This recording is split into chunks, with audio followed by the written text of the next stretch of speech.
भावना त मेरो यो म मेरो 5 रुपैयाँ हाम्रो यत्रो जित्नुको यो पनि छैन भन्ने हामीले 5 रुपैयाँ हाल्दिनु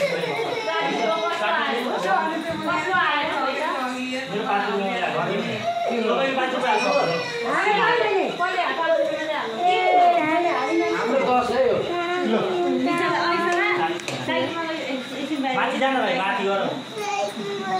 साइकिल पले गयो म अहिले निस्किनु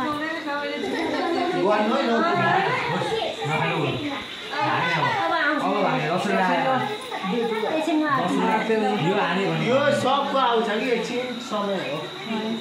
म हात बस्नु थाल्यो र पनि दुईचोटी गरेर चाहिँ खेल्न पुग्नु त भरेसम्म के ल हेर्नु त होइन यो अहिले त कसरी आउँछ अहिले त सिक्नु मिलेन